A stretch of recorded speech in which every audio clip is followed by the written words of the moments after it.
¿Qué tal? ¿Cómo están? Tengan todos ustedes muy buenas noches. Bienvenidos a un programa más de Valdizán. Bueno, para nadie escapa el problema que ahora se está representando a través de la elección de las nóminas a determinadas postulaciones, a magistrados, al Contralor General de Cuentas y muchos otros tipos de cargos que tienen que ser escogidos mediante las comisiones de postulación. Hoy tenemos dos distinguidos invitados, vamos a hablar de cómo operan las comisiones de postulación y básicamente qué podemos esperar para el futuro de este modelo. Y para ello están con nosotros del Movimiento Pro Justicia, Carmen Aida Ibarra, muchas gracias por estar con nosotros, el doctor Milton Argueta, decano de Derecho de la Universidad Francisco Marroquín, miembro de una de las comisiones de postulación. Bien, pues la primera pregunta que quiero hacerles es, ¿cómo están funcionando? Hay mucha crítica hasta las comisiones de postulación, hay muchas críticas hasta el modelo. ¿Cómo lo han visto ustedes desde Projusticia? Nosotros consideramos que los procesos de postulación que recién concluyeron han sido de los más cuestionados. Es cierto que finalmente hubo algunos momentos... ¿Justamente cuestionados o injustamente cuestionados? Yo diría que justamente cuestionados, porque mucho del espíritu de la ley de comisiones de postulación y de lo que establece la misma Constitución Política de la República de Guatemala no fue cumplido. Asimismo, las resoluciones de la Corte. Los instrumentos se utilizaron en el marco formal, pero en ningún momento realmente funcionaron como instrumentos técnicos y objetivos orientados a ayudar a los comisionados a tomar decisiones. Más bien vimos una serie de resultados sumamente injustos para unos, sumamente favorecedores hacia otros, como punteos inflados, por ejemplo, o punteos disminuidos de manera arbitraria y discrecional. Yo diría que se perdió mucho de transparencia y de publicidad en estos dos últimos procesos. Y yo me voy a permitir decir que si bien hubo decanos que trataron de hacer las cosas diferentes, estaban luchando contra una serie de grupos que realmente los ahogaban y no dejaban ver, por lo menos a la opinión pública que ve estos procesos de lejos, los mínimos esfuerzos o los grandes esfuerzos que se estaban haciendo en ese marco. Y yo diría también que por el temperamento y el carácter de uno de los presidentes de las comisiones, concretamente el padre Serrano, también los grupos de interés ya no tuvieron ni siquiera de necesidad de defenderse, porque fue permisivo. Él fue permisivo y sobre todo salió a defenderlo, salió a la más mínima de las críticas, salía inmediatamente a atacar. A nosotros nos acusó de tener intereses oscuros. ¿Por qué?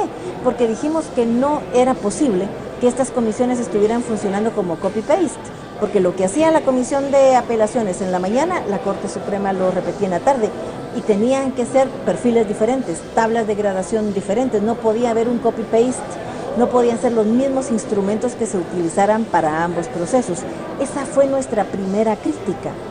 Eso fue, o sea, eso no nos hacía tener intereses oscuros, pero desde ese momento él inmediatamente dijo, estos son grupos de intereses oscuros y nadie los sacó de ahí. Y bueno, él entonces contribuyó con estos grupos mafiosos a crear los espacios para que pudieran hacer lo que quisieran en las comisiones de postulación, en la de la Corte Suprema de Justicia. Tal vez sea muy dura mi crítica, pero es como nosotros lo percibimos, así lo vivimos. El padre jamás volvió a dirigirnos la palabra, a pesar de que nosotros fuimos de las pocas organizaciones que hicimos propuestas técnicas, y jamás llevamos ni una sola lista de candidatos que moviéramos. Y eso sí, nadie nos puede acusar de lo contrario, porque no movimos un solo nombre. Pero más allá de las especificidades, yo diría que los grupos de representantes del Colegio de Abogados y los representantes de la Corte Suprema de Justicia y de la Corte de Apelaciones, con el apoyo de unos cuantos decanos, muy pocos, básicamente Da Vinci, USAC de Occidente y jalando por ahí al de la Universidad Rural, ellos son los grandes responsables de lo que ocurrió, porque hicieron y deshicieron en el marco de las ternas. Ahí no hubo transparencia, ahí no hubo publicidad, ¿Usted sabe qué tachas fueron presentadas? ¿Las conoció acaso?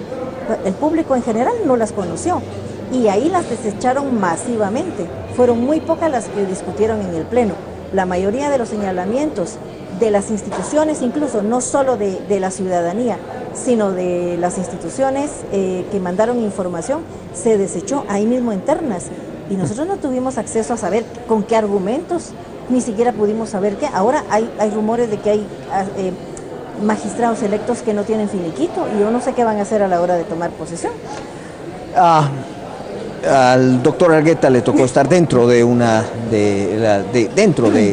varias ya comisiones de esas. Así es que, ¿qué está pasando? ¿Qué está pasando y cómo está ese modelo? ¿Cómo ha quedado el modelo de las comisiones de postulación? Bueno, esta es la tercera vez que tengo por ejercicio de mi cargo la oportunidad de participar como miembro de las comisiones de postulación para Corte Suprema y para Corte de Apelaciones. La primera vez no estaba vigente, no existía la ley de comisiones de postulación. Era un proceso totalmente distinto. Creo que el principal señalamiento que se le hacía entonces era que las sesiones eran a puerta cerrada y no se sabía lo que se estaba discutiendo. Yo creo que uno de los logros de la ley de comisiones de postulación es precisamente hacer públicas las sesiones. Pero eso también va a tener una consecuencia no del todo positiva a la que me voy a referir después. Pero ¿qué pasaba o qué era favorable en el primer modelo, cuando no existía la ley de comisión de postulación? Ahí era posible, entre todos los que estábamos ahí, hablar abiertamente de la persona y del ejercicio profesional del postulante. Decir qué clase de trayectoria profesional tenía, qué clase de clientes tenía, cuáles eran sus relaciones personales y tomar la decisión si se le incluía en la lista o no. Y se hacía con mucha libertad y sin temor, como suele suceder ahora, a una represalia que en el mejor de los casos va a ser una represalia legal. Concretamente, siendo ahora público el proceso, puede haber represalias legales y ¿han habido amenazas también directas? Para mí en esta comisión de postulación no, desconozco para los otros comisionados, me imagino que no porque lo hubieran hecho público. Pero en otra comisión en donde sí estuve, sí la amenaza fue contra mí. Entonces, esa parte de la publicidad tiene ese efecto negativo, por decirlo de alguna manera. No se sienten los comisionados en entera libertad de decir, yo he oído de tal abogado, tal ejercicio profesional o tal cuestionamiento, tal comportamiento éticamente cuestionable o tales son sus clientes, lo que sí sucedía antes. La otra cosa es que cuando entra en vigencia la ley de comisiones de postulación,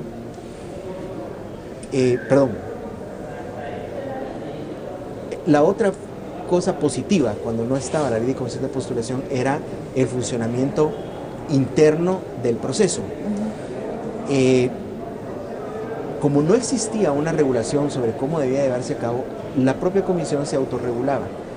Yo recuerdo muy bien cuando comienza la primera comisión de postulación, que usted recordará y usted también lo recordará, que fue el primer Tribunal Supremo Electoral. Ahí fue por invitación de la comisión. Ustedes recuerdan qué clase de juristas eran los que habían ahí, ¿verdad? Pero con el tiempo, la comisión de postulación entra, de alguna manera, por decirlo así, a tecnificarse. Y yo recuerdo muy bien que fue bajo la presidencia del rector Gonzalo de Villa de la Universidad Rafael Landívar, cuando él le toca presidir una de esas comisiones, que él, con el ánimo de hacerlo, digamos, de una manera más técnica, él es el que crea el sistema de cómo presentar el currículum, de cómo establecer la calificación, cómo medir todo ese tipo de instrumentos, diseña los formularios y se convierte entonces, en alguna forma, en una oficina de reclutamiento del presidente. Por lo menos así lo veo yo. Y a partir de ahí se sigue ese modelo. Ya no es como suele decirse ahora de que las comisiones de postulación debieran salir a invitar a los más preclaros juristas. Ahora ya no funciona. Y entra en vigor la ley de comisiones de postulación, que si existía en algún momento ese espacio, con la regulación que tiene, en mi opinión, lo cierra. Ya en mi opinión, actuando en ese marco, la comisión de postulación ya no tiene la libertad de salir a decir propongo al licenciado José Eduardo Valdizán porque me parece que llena el perfil para X puesto. Ya no se puede. Yo creo que ese espacio que había, la actual ley lo cerró. Es difícil establecer un balance totalmente positivo o totalmente negativo en ambos casos. Ambos tienen cosas buenas, ambos tienen cosas malas. Si usted me pregunta cuál ha sido el proceso más complicado, más desgastante y más difícil de los que he estado, es este, sin lugar a dudas. Para elegir la nómina que llegó al Congreso para la actual Corte Suprema. Así es. Pero no solo el último proceso, como bien dice Carmen Aida, de elección, sino todo el proceso. Todo el proceso. Usted tiene aquí la ventaja de tener dos puntos de vista, la persona que lo ve desde fuera y quien lo vive desde dentro, que son dos puntos de vista totalmente distintos. Algo que quiero dejar muy claro es, una de las cosas que yo reconozco en el Movimiento Pro Justicia, en la persona de Carmen Aida, es de esas 65 organizaciones de la sociedad civil, esa es la única que está todos los días, a todas las horas, presenciando el proceso. La única. No hay otra más. Y la gente del Movimiento Pro Justicia con su computadora, con su cámara, y si las comisiones de postulación terminaron como esta semana a las 3 de la mañana, ellos se iban a las 3 de la mañana. Pero las 64 restantes no tuve el gusto de verlas, pero sí son las que se pronuncian y sí son las que salen a dar declaraciones sin saber muchas veces exactamente qué fue lo que sucedió, ¿verdad? O sea, por lo que ustedes me están pintando, hay varias cosas que ha traído, digamos, la publicidad. Uno es, pues obviamente, temor desde dentro, en parte ese temor desde dentro, pero también organizaciones, no todas, digamos, que presencian el proceso, pero, pero que sin embargo están opinando. Cuando tenemos un proceso como este, ustedes viéndolo desde fuera, desde Projusticia, ¿creen ustedes que está llegando a las comisiones el mejor material humano, los mejores seres humanos profesionales para postularlos hacia esos cargos? No, yo diría que están llegando masivamente gente que está buscando un hueso, gente que está buscando trabajo. Gente que quiere llegar a un puesto donde se hacen negociaciones y se hace dinero, porque lamentablemente están viendo las diferentes posiciones en la administración de justicia como un puesto en donde se puede dar el enriquecimiento, obviamente de manera antiética, moral, ilícita de alguna manera, en donde se pueden hacer negociaciones ventajosas y donde se puede hacer tráfico de influencias. Yo diría que la mayoría van por eso. Y podemos ver cómo, desde que nosotros tenemos los registros, las mismas personas, son pero un grupito como de unos 10 más o menos, los que se postulan a absolutamente todo, son candidatos a todo. Entonces, y hasta ahora creo que le ha sonado la flauta a uno o a dos nada más, pero es porque ahora los partidos patriota y líder reclutaron al que sea. Y yo diría que el ataque más certero fue no a la Corte Suprema de Justicia, sino a la Corte de Apelaciones. Ahí cayeron todas las estructuras de la carrera judicial que había, y la mayoría se fue por el caño, y está llegando gente de la calle nueva que no sabemos, o sea, podemos imaginar los compromisos que llevan, pero no sabemos qué calidad de justicia van a dar para el ciudadano común. Ya sabemos que su misión es proteger a quienes los eligieron y a los amigos y protegidos de quienes los eligieron. Pero el problema es qué clase de justicia le van a dar al señor de la esquina, o el que está en Huehuetenango, o el que está en Cobán. Esto es lo más lamentable. Y mire, la ventaja de estar ahí todo el tiempo, de principio a fin, es que uno puede saber con mayor detalle cómo son los procesos. Lamentablemente no es posible transmitir todo esto en detalle a la opinión pública o compartirlo con la opinión pública. Uno puede hacer reconocimientos de quienes están tratando de hacer un buen trabajo, quienes han hecho su esfuerzo, a quienes les debemos que los mejores perfiles posibles en medio de todo hayan entrado. Sabemos muy bien a quienes les debemos esas tranzas que tuvieron lugar en los últimos tres meses. y no es posible comunicarlo a la generalidad de la población, de manera que... La otra cosa es, ¿realmente la población le está poniendo atención? No. La población se entusiasma con un proceso electoral como el de presidente, pero no pone atención a un proceso que es quizá aún más importante, porque el órgano contralor de todos los otros dos poderes es evidentemente el sistema de justicia. Si el sistema de justicia no funciona, pues simplemente el sistema entero no va a funcionar. Sí, yo quisiera aprovechar la pregunta en la intervención de Carmen. Otra cosa que yo creo que se puede agregar a lo que ella dice y con lo que yo estoy de acuerdo es que si uno analiza en términos generales, porque hay excepciones, la currícula de la gente que se presenta, de los colegas que se presentan, para magistrados de sala, por ejemplo. Yo recuerdo el caso de alguien que se presentó con 4 años y 10 meses de ejercicio profesional. La Constitución pone, es cierto, la Constitución pone un piso. Ahora, usted no puede pensar en escoger el piso, se tiene que tratar de escoger lo mejor que se pueda. Y si usted recuerda, Carmen, la comisión lo dejó fuera y él presentó un amparo. Así es. Porque él dijo, no, lo que pasa es que cuando tome posesión, y todavía se equivocó y dijo, en el 2015 yo ya voy a tener 5 años de ejercicio profesional. Por supuesto, se le dejó fuera. Pero gente que tiene 5, 6, 7 años de graduado, en mi modesta opinión, creo que eso está bien para iniciar una carrera judicial, pero no para escalar a la parte intermedia, que es la Corte de Apelaciones. Pero la otra cosa que quería mencionar es que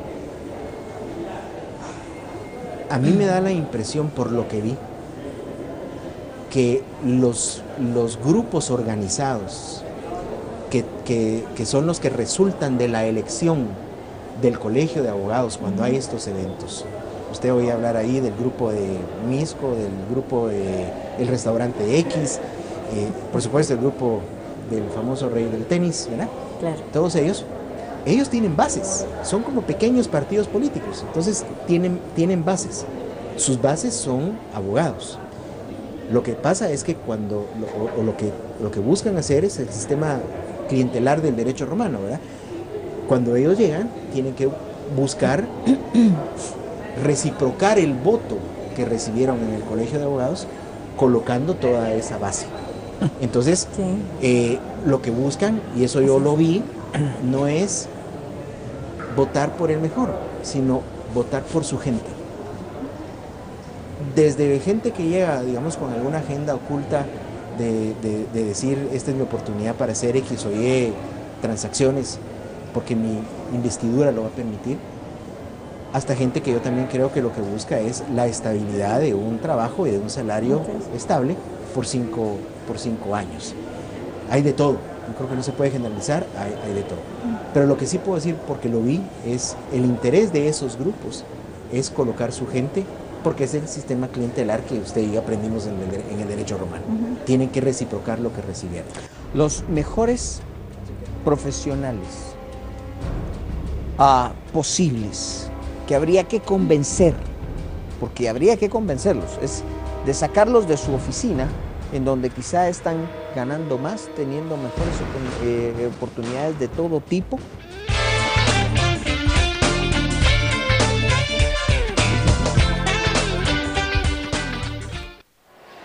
Mi amor, el jueves tenemos fiesta con nuestros amigos. Ya les aviso. Pero ahora que somos novios, solo podés hablar con mis amigos. Pero son mis amigos. No. No podés hablar ni con tus amigos, ni con los del equipo, ni con los de la universidad, ni con ella. Suele pasar, pero Movistar es diferente, porque ahora podés hablar infinito. ¿Con quién querrás? A cualquier compañía. Movistar. ¡Ay, mi amor, la vamos a pasar increíble! Te mostramos un panorama distinto. No se trata solo de informarle de las noticias complicadas. Resaltando nuestros valores. Y lo más importante de todo es que no solo conservan la tradición de nuestra Guatemala. Somos la voz del ciudadano. Situaciones como estas no pasarían. Yo estoy del otro lado, estoy en territorio salvadoreño y nadie me pidió ningún documento. ¿Un impuesto además de los que ya pagamos otro, pero este sí, es para seguridad. ¿Qué opinas sobre esta propuesta? Somos parte de ti. Buenos días, ¿cuál es su nombre? Y lo más importante, Porque no se trata solo de informarle, sino de estar cerca de usted. Hechos Meridiano, lunes a viernes, 12:55 del mediodía. Solo por Azteca Guate, cerca de ti. Si los patojos pueden ir tranquilos a la escuela, van a tener un mejor futuro, con toda seguridad.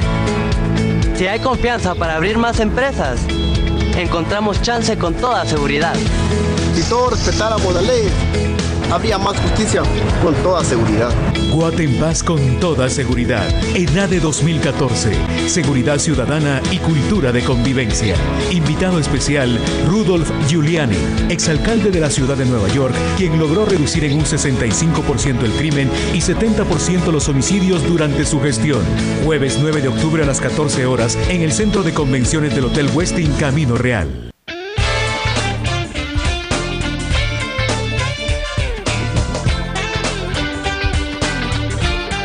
Los mejores Se quedan fuera. profesionales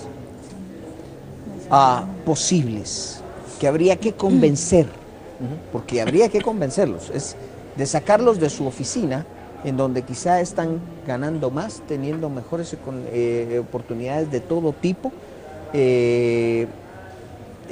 Esos no están llegando, no están llegando a las comisiones. No están llegando.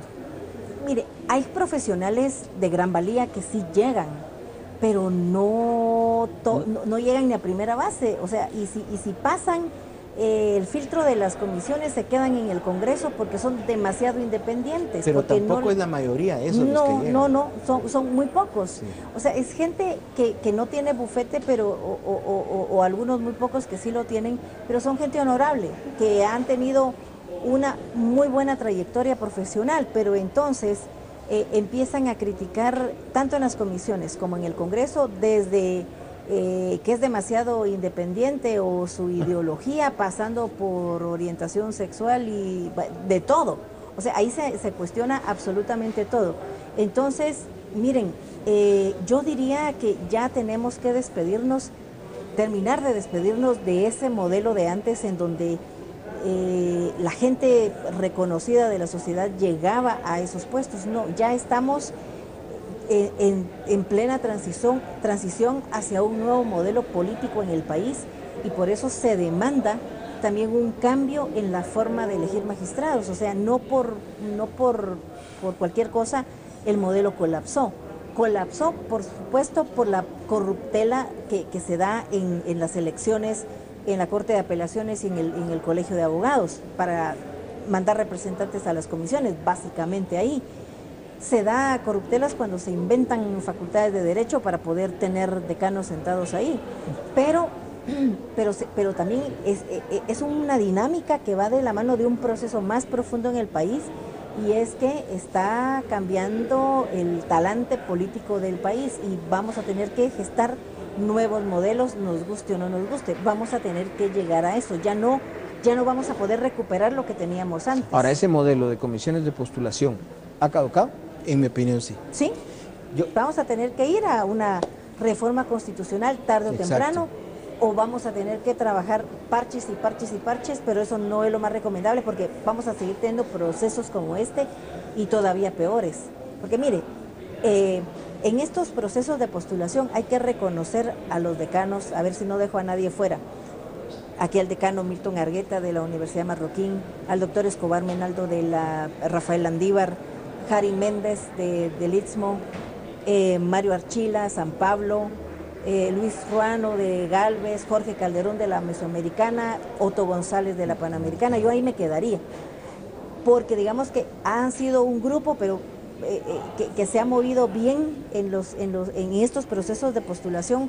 Trataron de mejorar algunos instrumentos, pero también se veía que estaban totalmente impotentes frente a esas mafias que llegaron por el Colegio de Abogados y por la Corte de Apelaciones, y muchos de ellos, esta gente que llegó solo a operar, solo a levantar la mano, solo a obstruir, esa gente, la mayoría de ellos, sin ningún criterio, eran como los títeres de alguien que los estaba moviendo desde fuera, desde el IX o desde algún bufete de acá de la zona 9. Y esto se está replicando en todas las elecciones de los colegios que tienen de alguna manera que ver con comisiones de postulación, elecciones a cargos públicos.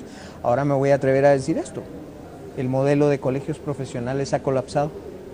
Sí, en mi opinión sí. Yo tuve una discusión hace ya un par de años, unos 3 años, cuando ustedes recordarán que proliferaron 3 o 4 proyectos de reforma constitucional. Así es. Hace más o menos 4 años. Asíes presentó su proyecto de reforma, la Universidad de San Carlos presentó su proyecto de reforma, este Movimiento Cívico Pro Reforma presentó el de ellos. Y todos incluían de alguna u otra manera el tema de la elección de magistrados de la Corte Suprema y de la Corte de Apelaciones. No recuerdo cuál es exactamente. Creo que coincidían el de CIES y el de Proreforma.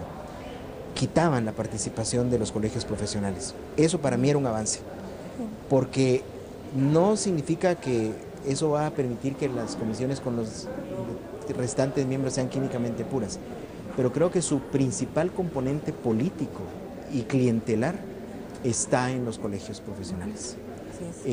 Yo fui a votar para la elección de miembros de la Comisión de Postulación para este último proceso. Mire, era una campaña política, le regalaban a usted lo que usted quisiera, con edecanes, lo recibían con una subida en entrada.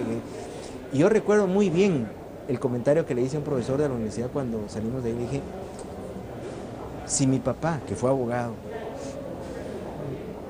viera esto, volvería a descansar en donde está, de la tristeza, de a cómo terminó algo que durante mucho tiempo, digamos, hará 50 años, 60 años, era sumamente prestigioso en el país. Usted debe haber escuchado cuando el Colegio de Abogados de Guatemala se posicionaba, el prestigio que su pronunciamiento tenía.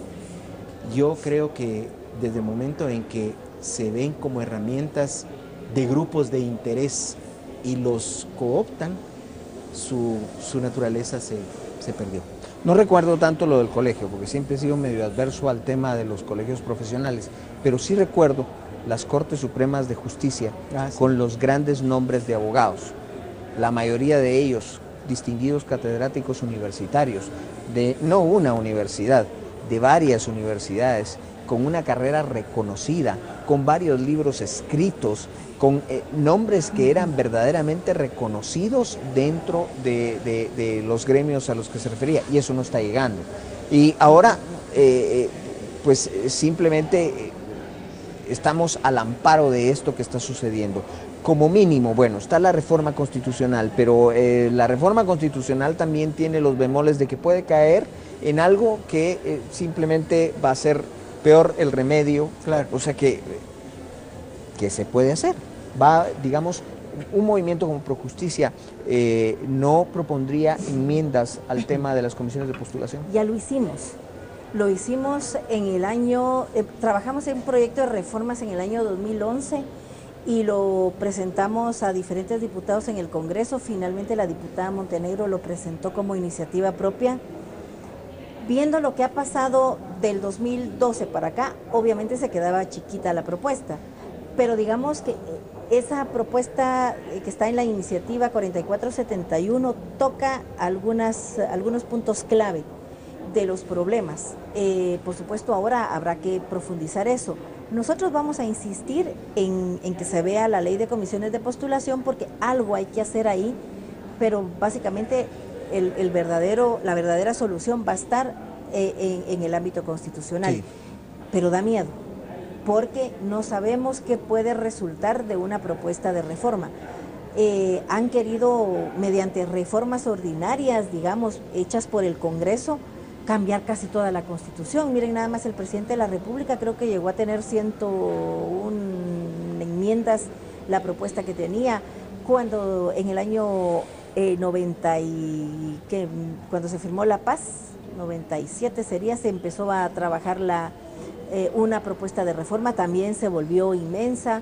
Entonces van a surgir no solamente los conflictos y la confrontación de orden ideológico de como de qué sabor y de qué color va a ser la Constitución, sino van a estar los malosos también de la película tratando de meter cambios para su beneficio.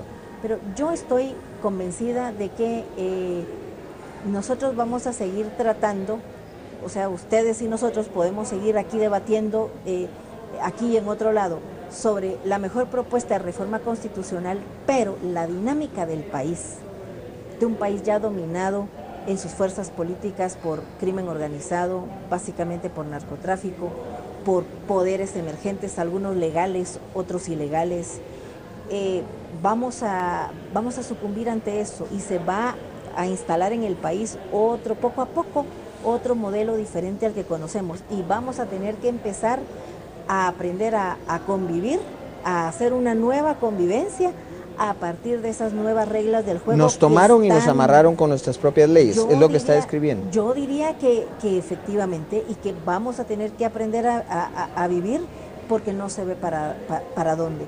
Vienen las compañías transnacionales y traen sus propias reglas, vienen los grupos del crimen organizado y tienen sus propias reglas, unos y otros tienen funcionarios a su servicio. Ahora tenemos funcionarios de gobierno central, de gobiernos departamentales, de gobiernos municipales, unos están con las transnacionales, otros están con los grupos del crimen organizado, las mismas entidades comunitarias están hacia un lado o están hacia otro, las mismas estructuras comunitarias de un partido político, mentira que sean orgánicas de un determinado partido político. O sea, son orgánicas del contrabando, que es el que domina la economía de la región, o son orgánicos del capo de la localidad, porque es el que provee trabajo. Entonces, aquí ya la realidad económica y política del país en las diferentes regiones ya es tan diferente a lo que manda y concibe la Constitución, que en algún momento se va a tener que conciliar esa realidad con lo que dice la Constitución, y vamos a tener un nuevo modelo político emergente y por supuesto con sus variaciones económicas. Yo no creo que los grandes economistas del país y o que las grandes estructuras empresariales puedan dominar eso que está sucediendo. No pudieron en las comisiones de postulación, que es un evento pequeño en comparación a todo lo demás. Todo el mundo va a tener que aprender a convivir con todo el mundo, porque pareciera que esa es la dinámica. Ojalá yo esté equivocada, pero por lo que hemos visto hasta ahora, aquí ya eso de derecha, de izquierda, ya francamente eso ya no. Aquí es los que están en la legalidad y los que están en la ilegalidad y que quieren emerger. Si no, veamos los operadores de estos procesos de postulación. Ya dejaron el inframundo. Ahora ya son total y absolutamente públicos y se pavonean por todos lados, en fiestas diplomáticas, y son aceptados, en fiestas públicas, y son aceptados. E invitados. ¿Y qué pasó con la ley, doctor? Reportajes en las prensas, ¿no? ¿Qué pasó con la ley, doctor? Yo, antes de comenzáramos el programa, creo que le hice un comentario a usted, me lo hicieron hoy en un pasillo de la universidad. Me parece que es un comentario que resume todo lo que ha pasado, ¿verdad? Los políticos, y yo no quisiera generalizar, pero yo diría los grupos de interés, pasaron su curva de aprendizaje, le tomaron la medida al sistema y ahora lo usan. Cuando usted dijo, nos amarraron con sus propias leyes, mejor metáfora no puede existir, porque usted no me dejará mentir, como usted emplea esa palabra, formalmente, legalmente el proceso está cumplido. Ahora, ¿es el mejor resultado de un proceso formalmente cumplido? Yo lo dudo, yo diría que no. ¿Por qué no? Por lo que le digo, los grupos de interés tuvieron una curva de aprendizaje de unos 10 años, midieron, proceso de prueba y error, vieron cómo era, lo permearon y ahora lo controlan. Así es. Solo dos comentarios más. Uno es, volviendo al tema de que es un sistema clientelar. Usted, que como periodista, y usted estaba en esa reunión, en esa sesión de la comisión, cuando se decide el famoso corte para determinar el orden de votación. El grupo que usted mencionó, propusimos que fuera la media, y la media era 49.8, si no recuerdo, debe ser 49, Es decir, de los punteos, la línea corta iba a ser 49. Así es. Digamos, punteos en donde el punteo más alto era 82, si no recuerdo mal. Es decir, estaba razonable. Estos grupos empezaron a presionar porque la línea de corte bajara. Primero usted recordará que dijeron no, que por el principio de igualdad se votara por los 800 nombres de la lista. ¿Cuáles son los punteos que están en los 800, en la parte de abajo? Los más bajos. Los más bajos. ¿Pero por qué los más bajos? Porque no hay de dónde obtengan más puntos. Su currículum y su experiencia profesional no da para más. Cuando son muy jóvenes. no pudieron ganar eso, entonces dijeron, va, entonces 35. Y al final se queda con 40. Pero 40 implicó como 160 personas más en la lista. Y casi todas entraron de ese grupo, en la lista de postulación. Se rasparon el fondo de la olla. Porque es la base. Claro. Es la base de esos grupos. Entonces, ¿qué hacen? Bloquean las votaciones a favor de los que están hasta arriba, los mejores ejecutores profesionales, gente que tiene carrera judicial de 2 periodos de corte, por ejemplo, gente que tiene 30 años de ejercicio profesional, por ellos no votan, pero como son mayoría, eso obliga a ir a votar hasta abajo. Sí, pues. Entonces entran todas las personas que están ahí. Yo no demerito a las personas que están ahí. Yo creo que con el paso del tiempo, esas personas se pueden ganar su ejecutoria profesional para ocupar los primeros Sí, pero tienen que adquirir experiencia. El mínimo que se requiere pues no es aceptable. El máximo es la experiencia que se busca en un alto magistrado, y por eso son revestidos de determinadas calidades, de determinadas inmunidades, en fin, por eso la Corte tendría que ser la que tiene que ser, pero eso no está pasando. Viene ahora la famosa comisión de la Contraloría General de Cuentas, un ente importantísimo, y vemos que de la misma Contraloría salen un montón de candidatos.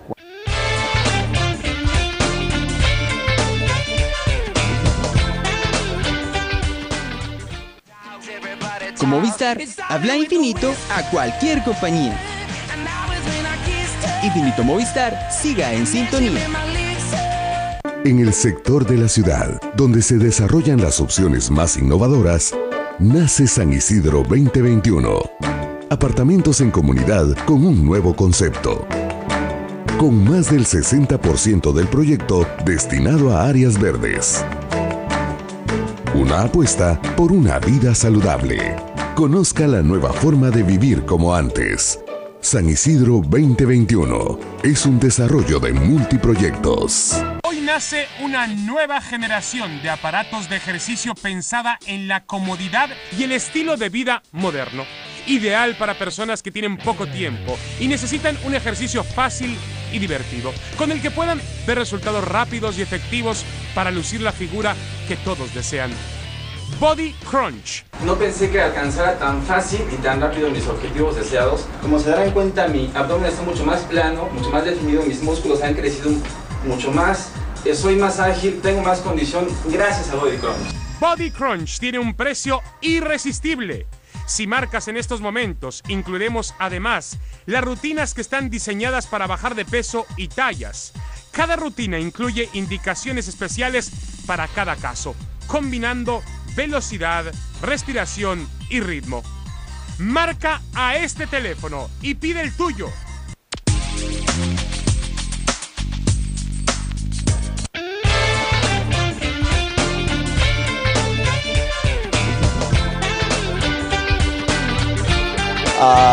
Bien, el panorama de la plática de ambos es bastante perturbador, por decirlo así, por ser claros con nuestra audiencia.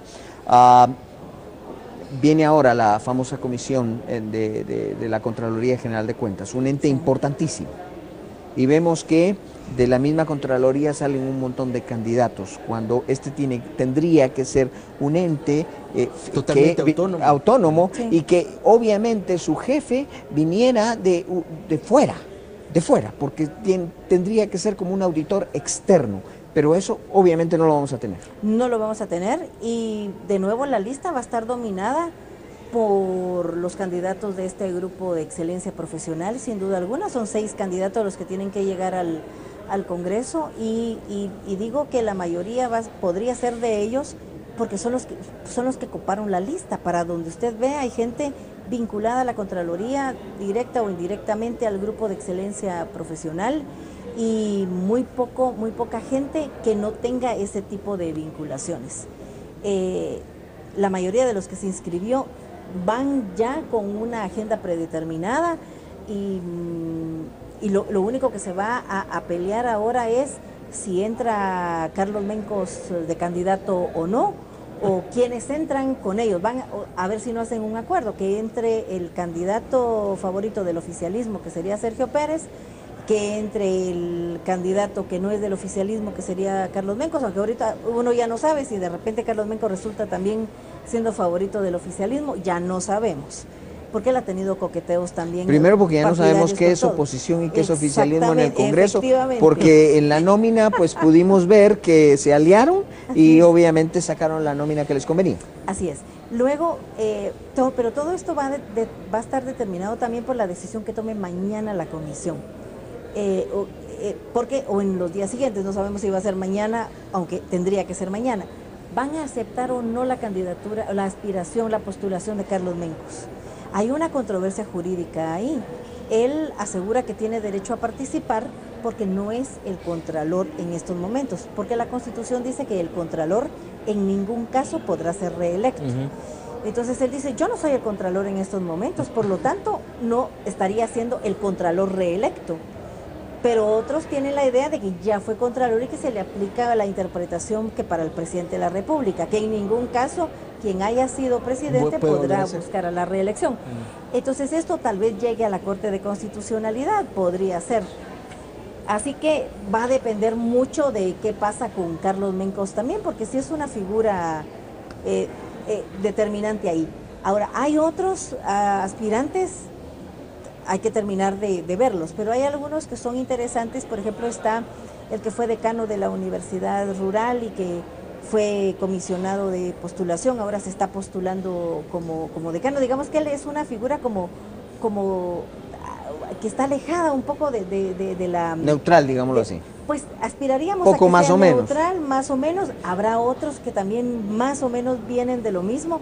Por lo menos no se le vincula directamente a uno de los grupos en pugna ahí. Habrá que ver. Pero lo interesante, o sea, el primer punto de quiebre va a ser, ¿entra o no Carlos Mencos como aspirante? Ya después veremos. Ahí va a controversia con los consiguientes amparos, ¿verdad? Exactamente, sí.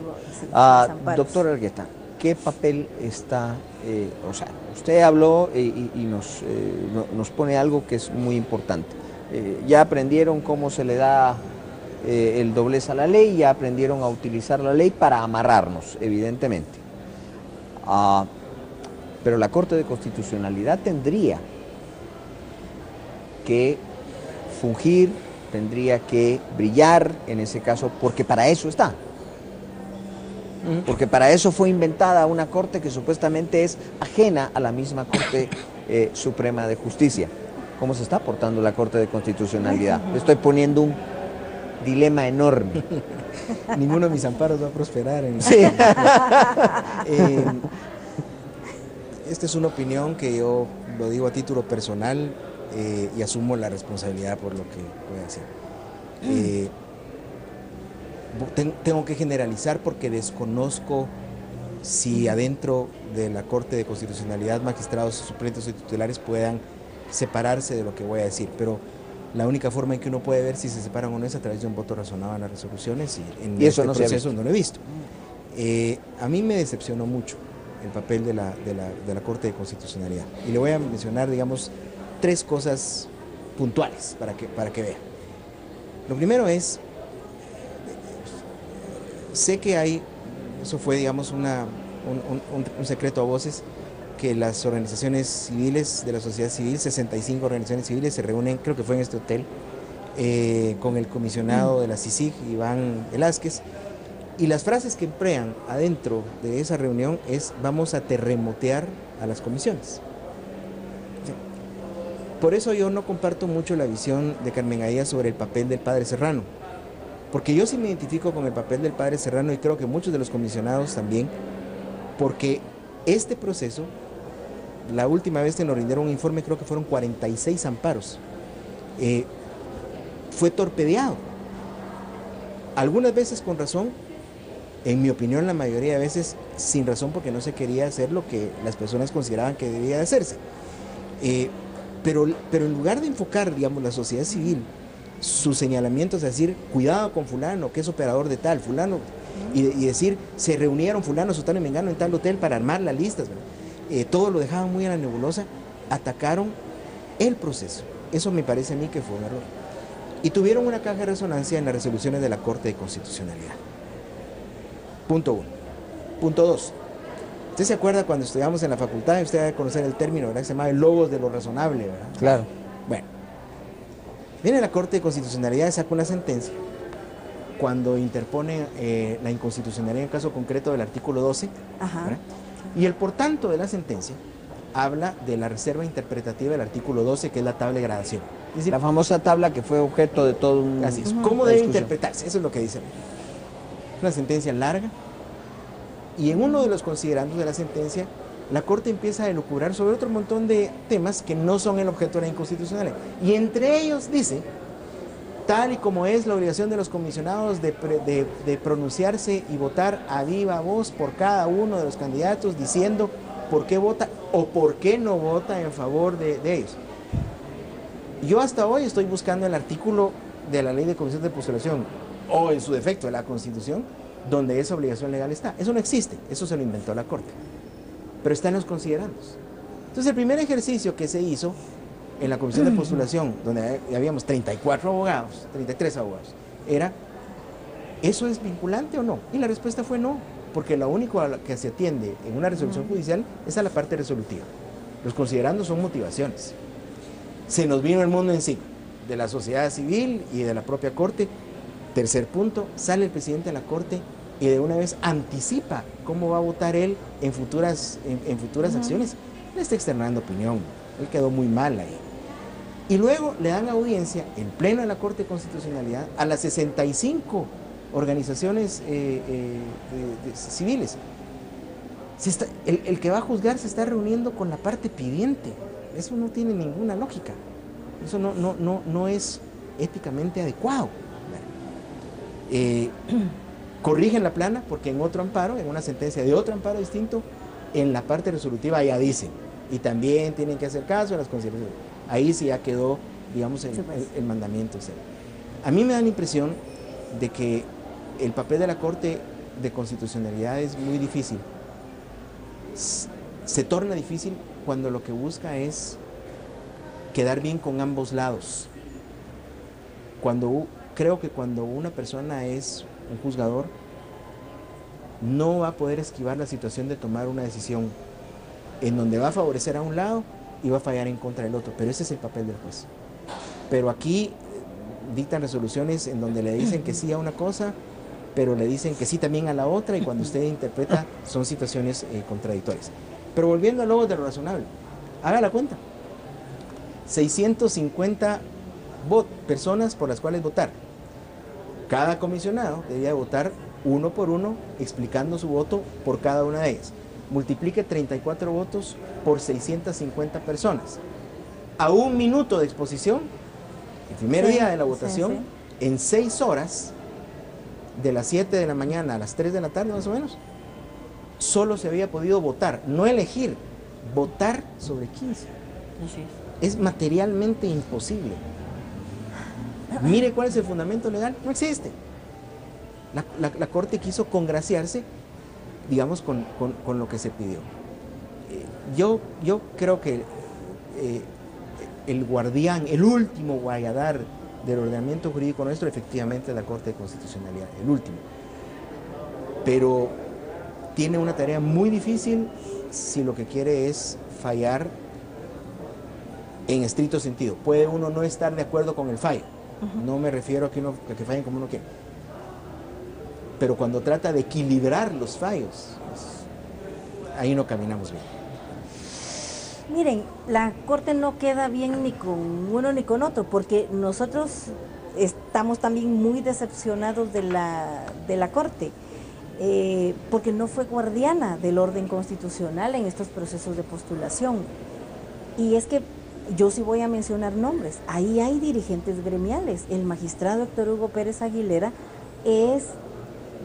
tiene su grupo, es su grupo de dignidad o dignificación profesional, y estaba en alianza con el rey del tenis, con ética y derecho del ex rector Estuardo Gálvez, con los abogados de Misco. Entonces él también tenía que cuidar sus intereses en las comisiones de postulación, y pesó más su papel de dirigente gremial en las comisiones de postulación y no su papel como magistrado de la Corte de Constitucionalidad. La magistrada Gloria Porras también tenía candidatos que eran de su simpatía, y el magistrado Mauro Chacón también tiene vinculaciones gremiales. Recordemos que él viene de la Universidad de San Carlos, electo por el Consejo Superior Universitario, y la universidad con grandes intereses en esos procesos de postulación. Y una de las magistradas suplentes, María de los Ángeles Araujo, postulante, o sea, aspirante a los cargos. Entonces, qué bueno podíamos esperar de esa Corte. Hay algunas imprecisiones en relación a esta relación entre la CC y estas organizaciones. Primero, o sea, nos hemos reunido ya en 2 ocasiones con la Corte. Vamos al Muro de los Lamentos a decir, miren, los procesos van mal, no se está cumpliendo esto, el espíritu, la interpretación teleológica, porque aunque el marco formal esté, el contenido no está bien. ¿Qué está pasando? Por supuesto que con esos intereses dominando el trabajo de la Corte de Constitucionalidad en estos temas, obviamente nosotros no tuvimos ahí ningún eco a las peticiones que se hicieron. Y efectivamente hubo una reunión en donde se habló, no del lado de las organizaciones, sino de otros lados, de que había que terremotear el asunto. Y el tema se trató. Algunas organizaciones estaban de acuerdo en terremotear los procesos, otras terremotearlos a recursos de amparo, digámoslo así. Digamos que había por lo menos 2 recursos de amparo, 2 acciones de amparo que databan de mayo, que sí estaban cuestionando las bases de los procesos de postulación. Uno, interpuesto por Alfonso Carrillo y Helen Mack, en relación a que los jueces no podían postularse como representantes del Colegio de Abogados, porque digamos que la Constitución no le da a los jueces como jueces ningún papel en las comisiones de postulación, a no ser como aspirantes, pero no como postuladores, porque para eso estaba el espacio de los abogados, que tenían, se pensaba en abogados litigantes. O de los magistrados. ¿Verdad? Y aparte el tema de los magistrados, porque los magistrados de la Suprema tienen su espacio, los magistrados de apelaciones tienen su espacio, y el gremio de abogados en general tiene su espacio. Y ahí hay controversia, no todo el mundo está de acuerdo con ese amparo de si hay que prohibirles a los jueces ser representantes del Colegio de Abogados. O sea, la Corte nunca resolvió eso. La Corte lo mandó a un juzgado de instancia, ahí no se concedió, hubo una apelación, pero la Corte lo tiene pendiente. Otro amparo de mayo también fue el del magistrado Lanuza, que dice, el Instituto de Magistrados es una ONG. ¿Por qué una ONG va a estar organizando las elecciones de los magistrados de la Corte de Apelaciones para ir a las comisiones de postulación? Eso no se resolvió nunca tampoco.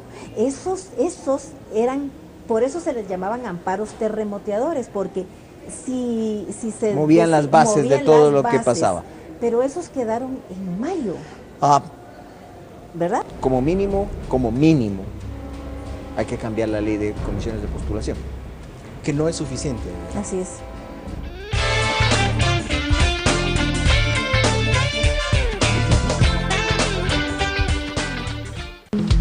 Si los patojos pueden ir tranquilos a la escuela, van a tener un mejor futuro, con toda seguridad.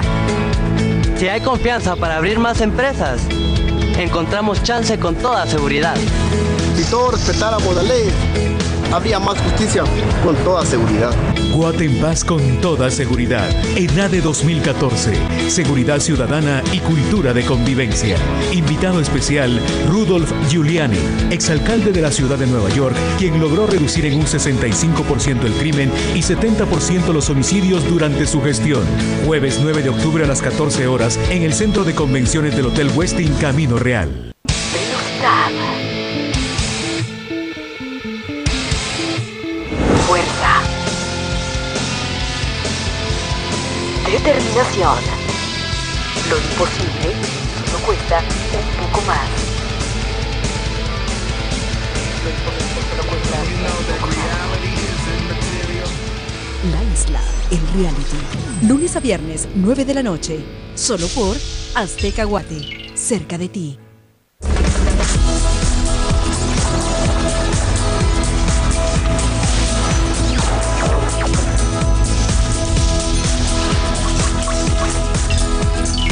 Azteca Guate. Cerca de ti.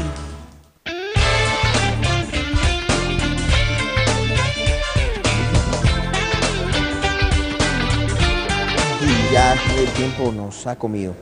A ver, lanzo otra vez los dados sobre la mesa. Ya como su conclusión. Como mínimo, hay que cambiar la ley de comisiones de postulación. Que no es suficiente, ¿verdad? Así es. Serían parches, nada más. Sí. Pero como mínimo Sí. habría que hacer eso. Sí. Así Porque el tema de la reforma constitucional confluimos en que es peligroso. Así es. Usted no sabe qué puede salir de ahí. O sea, Sí, entra un caballo sí. y sale un camello y a saber de cuántas jorobas, Un nuevo porque no modelo es normal, político ¿verdad? Si pudiéramos confiar en un, digamos, esos términos tan quemados, en un pacto de país o en un pacto de nación, ¿verdad? En donde, digamos, es una cirugía especializada de la Constitución y solo eso vamos a cambiar, Sí, no. ese sería el remedio, pero eso No, ahora son pactos de va a aplanadoras. ser muy, muy difícil, ¿verdad? Así que no nos Todo queda- tiene que pasar por el Congreso, todo tiene que pasar por esos partidos políticos y sabemos que esos partidos políticos son parte del juego. Sí. Estamos presos con camisa de fuerza y esa camisa de fuerza es nuestra propia ley. Sí, aunque como dice Carmen Aida, o sea, al no poder entrarle al remedio verdadero que sería la reforma constitucional por los, digamos, riesgos que conlleva, pues uno tiene que tratar de hacer su intento con lo que puede, ¿verdad? Que sería una reforma a la ley ordinaria, que sería la ley de comisión de postulación. Y yo quisiera dejar algo en el tema, porque, digamos, el programa tiene que tener también alguna proposición, ¿verdad? Un propositivo. Varias personas, esto no es una idea mía, yo no voy a presumir con algo mío, pero dicen, miren, busquen la solución en la ley de la carrera judicial. ¿Verdad? La ley de la carrera judicial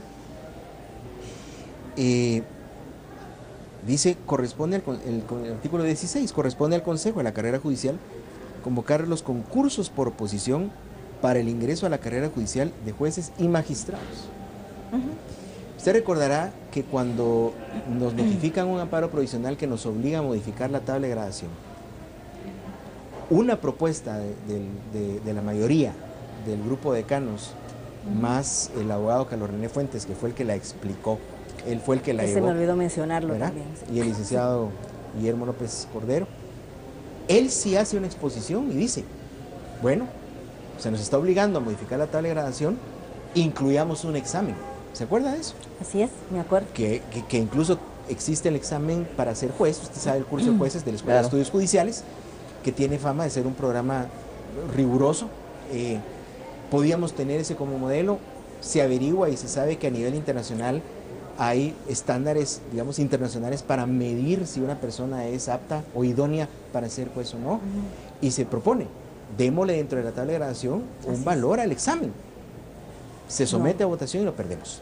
Así es. Entonces, probablemente una posibilidad sería, dentro de las reformas a la ley de comisiones de postulación, que se obligue a implementar esto que está en Que otra pasen ley. un examen. Que pasen un examen. Porque el artículo dice concursos de oposición para jueces y magistrados. A ver, habla de los dos. Yo quisiera también lanzar lo de las pruebas psicométricas. Bueno, muchas gracias a ambos. Muchas gracias por haber estado con nosotros. Gracias. Muchas gracias a Carmen Aida Ibarra de Projusticia y al doctor Milton Argueta. Muchas gracias. Muchas gracias a ustedes por habernos acompañado. Quiero dejarles esto. Este tema es quizá más importante que las mismas elecciones presidenciales. La administración de justicia en sí es el sostén vital de todo lo que conocemos como un sistema político del país, que es republicano, y democrático. A esto le tenemos que poner muchísima atención. Muy buenas noches. Pásenla de verdad.